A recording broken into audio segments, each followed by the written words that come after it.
భారతోపన్యాసంలో కూడా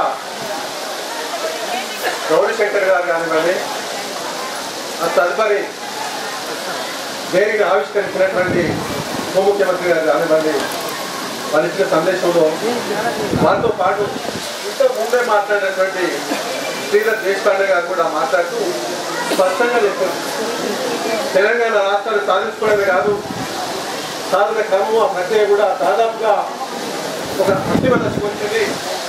తెలంగాణ ఏర్పడిన మినప దాని పునర్నిర్మాణం మనం ఏ విధంగా చేసుకోవాలనే అంశాన్ని మనం ప్రస్తావించడం జరిగింది.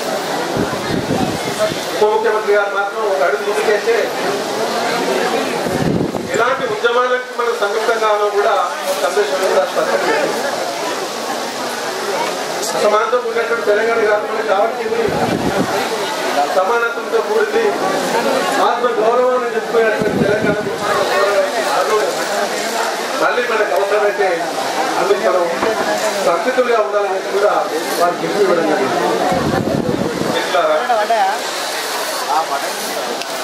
అదే దామోదర్ గారు మాట్లాడినా, గౌరీ గారు మాట్లాడినా, శ్రీమతి యాదవ్ గారు మాట్లాడినా సందేశంలో స్పష్టత ఏంటంటే రాబోయే తెలంగాణలో ఏ సామాజిక వర్గాలకు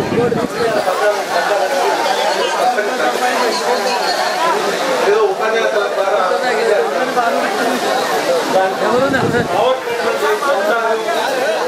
కార్యక్రమం ప్రణాళిక అనేది స్పష్టంగా ఉండాలి. ఆ స్పష్టత లేకుండా ఉపన్యాసాలకి సామాజిక తెలంగాణ నుంచి అందరూ ఉపన్యాసాలు చేయాలని అందుగురించే తెలంగాణ రాబోతున్న తెలంగాణ ప్రతి ఒక్కరు మరి తెలంగాణ ఒకవేళ నిజంగా మనం అంతా కూడా బలపడిన తెలంగాణ గుర్తంగా ఉన్నట్లయితే ఆ సామాజిక తెలంగాణ ఏ విధంగా సాధిస్తున్న ప్రణాళిక ఉండాలి.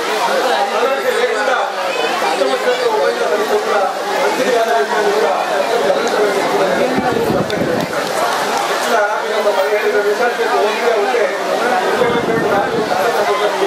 అది ఎక్కువ ఉండటం వల్ల వాళ్ళు కొంచెం ఇబ్బంది పడుతున్నారు.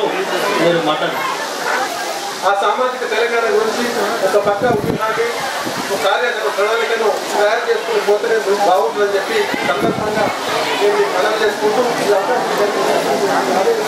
తెలియజేసుకుంటూ